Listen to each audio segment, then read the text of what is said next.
Урматтуу Москва шаарындагы мекендештер, эгерде сиз жакынкы күндөрү Москвадан Казакстанга кирди чыкты кылууну көздөп жатсаңыз, сиздерге дасыккан тажрыйбалуу айдоочу Шайлообек мырзаны сунуштайбыз. Заманбап комфорт унаалар сиздердин кызматыңыздарда. Жолго чыгарды кара тизмеден текшеребиз. Мөөнөт өткөн документтерге жардам беребиз. Эч кандай пересадкасыз өзүбүз алып кирип чыгабыз. Биздин дарек Проспект Мира метросу, Проспект Мира көчөсү 39А, байланыш номерибиз +7926 630 79 63. Саламаттар, урматтуу Чалкан медиа каналынын көрөрмандары, өлкөбүздө алынган акыркы сааттагы жаңылыктар менен сиздерди кайрадан тааныштырабыз. Азиз Мурадилаевдин апасы түрк дүйнөсүнүн мыкты актрисасы деп табылды. Кыргыз Республикасынын эмгек сиңирген артисти Анара Сыдыгалиева түрк дүйнөсүнүн 2022 жылдагы эң мыкты театр актрисасы аталды.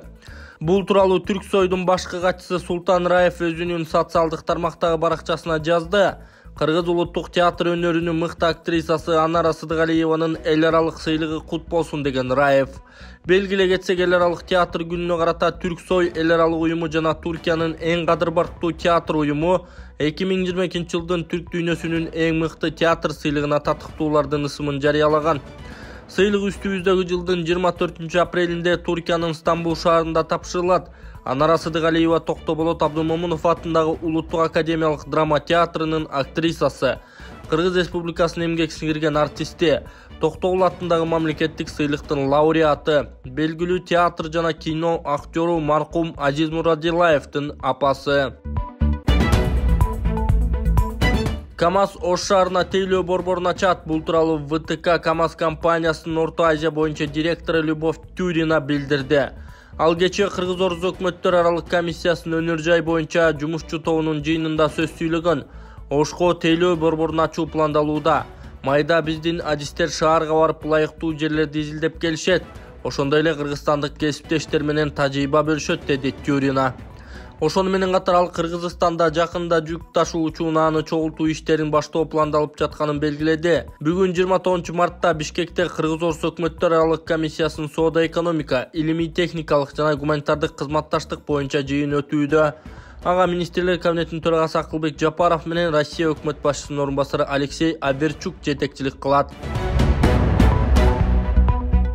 Садыр Жапаровка таэквондо боюнча ардактуу дан ыйгарат. Дүйнөлүк таэквондо федерациясынын президиуму таэквондо боюнча ардактуу 9-чу данды президент Садыр Жапаровка ыйгарууну чечти. Ал жакын арада өзүнө тапшырылат. Бул тууралуу WTF президенти Чун Вонг Чон министрлер кабинетинин төрагасы Акылбек Жапаров менен жолугушууда билдирди. Сүйлөшүүнүн жүрүшүндө тараптар дене тарбия жана спорт тармагындагы кызматташууну, ошондой эле спорттук медицинаны өнүктүрүү маселелерин талкуулашкан.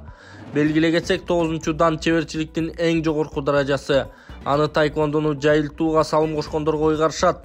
Мындай рангты кезинде Казакстан, Орусия, АКШ, Индонезия, Гондурас, Испания, Хорватия, Пакистан мамлекеттеринин президенттери жана БУнун экс баш катчысы Пан Ги Мун алган. 24 жана 31 июль күндөрү Бишкекте биринчи жолу таэквондо боюнча дүйнө чемпионат өтөт. Ага 20 өлкөдөн 1,5 миңдей спортчу катышаары күтүлүүдө. Эми канча жашайбыз, ким билет? Хирургтар Эрнст Акрамов менен Мамбет Мамакеев 42 жылдан кийин элдешкен видео тарады. Хирургтар Эрнст Акрамов менен Мамбет Мамакеев 42 жылдан кийин көрүнүшкөн видео жарыяланды. 40 жылдан ашык убакыт көрүшкөн жокпуз. Сен менин эң биринчи окуучум болдуң. Ошондуктан өткөндү эстебейли. Биз карыдык. Ал кезде сен жигит болчусуң. Мен бир да жерде сени жаман хирург деп айткан эмесмин. Эми канча жашайбыз, ким билет? Каарлык өзүнүкүн алат экен. Окутуучу менен окуучу кечиришти, муну баары билиш керек, деди Мамакеев Акрамовго кайрылып. Номур 2 хирургия бөлүмүнүн башчысы Бактияр Кулбачаевдин айтымында, оорукананын жалпы жааматын кубанткан жакшы окуя 17 мартта болгон. 2 залкар кечиришти, бул жакшы жаңылык болду деген ал. Дарыгерлердин айтымында алар мындан 42 жыл мурда бири-бирине таарынып калышкан, анын себебин өзлөрү гана билет. Быйылкы түшүм кандай? Быйыл Кудайга шүгүр сон көрүп тургундар, мынакей чоң-чоң болду, кызыл, кочкул. Жакшы болду, мынакей чоң-чоң болду. Метр болуп калыптыр десең бою. Метр. Результаты бар экен. Менин базар жок, жакшы экен да. Бойго бериптир как раз. Ростко да бериптир, жакшы. Айба мынакей баянкы мен айтып аткан кумин удобрение. Мынакей, эба результат. Мына картошка бир чачкан. Карачы кандай бодрый картошка. Карачы молар сабактарын жоон. Картошканы бир сулардым дагы.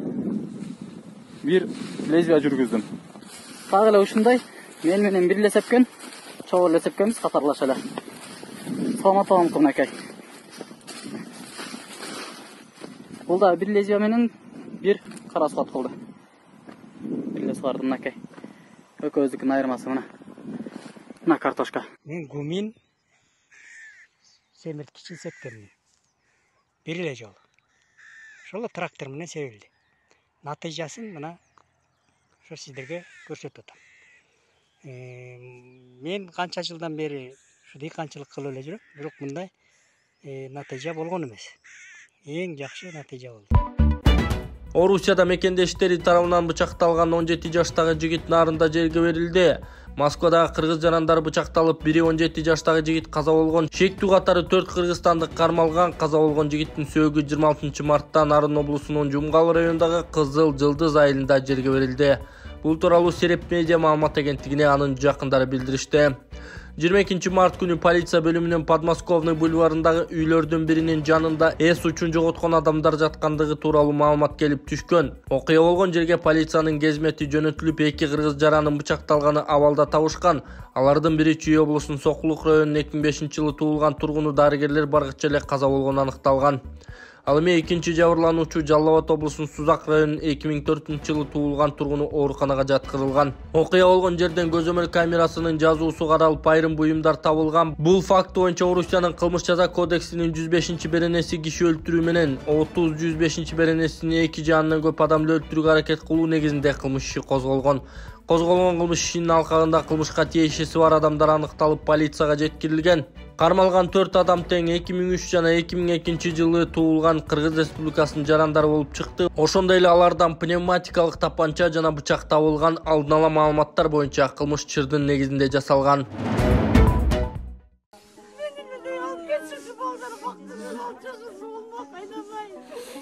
Мен Анвардын тайнеси болом. Анвар Россияга кетип, ошо окууга өтөйүнчү деп ошол жака кеткен. Анан аяктан деле жүрүп, анан эмне болуп кеткенде биз да түшүнбөй калдык. Кичкейинен бери эле ошо кол алдыбызда өстү эле ал бала, тентеги жок эле башкаларга караганда.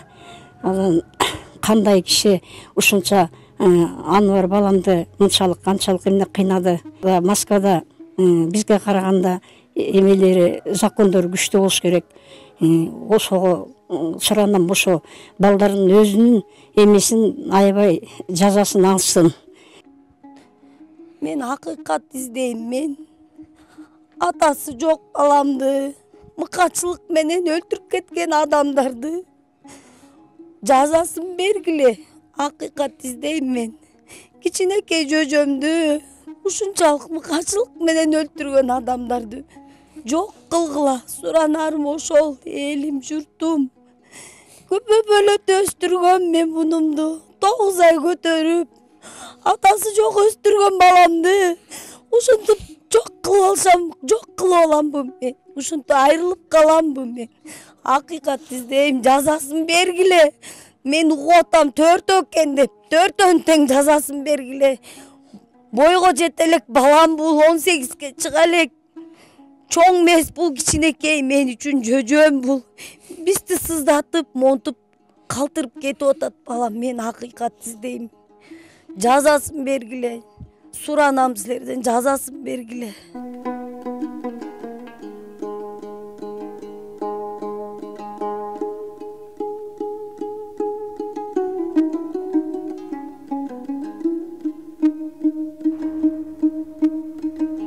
Тергөө иштери азыр жүрүп атат.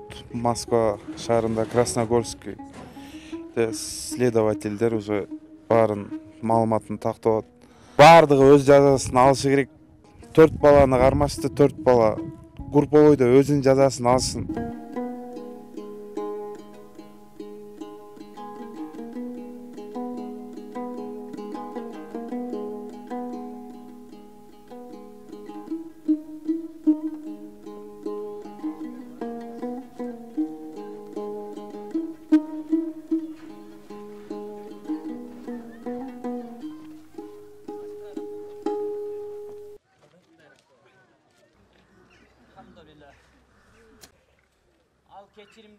zat da özünü ibadat kılış üçün.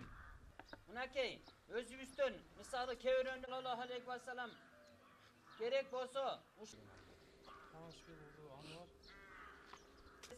bir tuğanı, atasının bir tuğanı.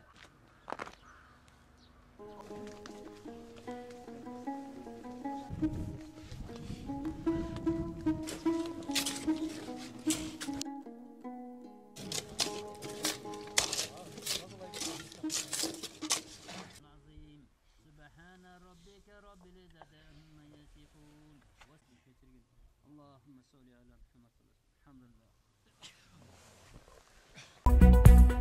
Айгерим Расул кызы Инстаграмдагы катталуучулардын саны боюнча рекорд койду. Ырчы Айгерим Расул кызынын Инстаграм баракчасындагы катталуучулардын саны 5 миллионго жетти. Ал социалдык тармактагы баракчасына бул тууралуу жазып, куттуктоо айткандарга ыраазычылыгын билдирген. Биз 5 миллион болдук. Кыргызстан боюнча номер 1 орундабыз. Ар бир куттуктооңуздарды окуп жатам. Рахмат алтындарым. Жашоодо ийгиликке жетүү көпчүлүктүн эң башкы максаты. Бирок эң кыйыны ал ийгиликке жетүү эмес, ошол ийгиликтин туу чокусунда жылдар бою кармалып калуу. Андыктан эч качан бир максатка жеткенден кийин токтоңуңуздар, ар дайым алдыга гана умтулуңуздар деген ал. Шамил Ибрагимов билим берүү министрине кеңешчи болду. Сорос Кыргызстан фондунун мурдагы аткаруучу директору Шамил Ибрагимов билим берүү жана илим министринин коомдук башталыштагы кеңешчиси болду. Бул тууралуу аталган министрликтен билдиришти. Шамил Ибрагимов 2023 жылдын 1 январында Сорос Кыргызстан фондунун аткаруучу директору кызматтан кеткен. Ал 2012 жылдан бери фондду жетектеген. Билим берүү жана илим министри 6 мартта алмашып экс депутат Каныбек Иманалиев дайындалган.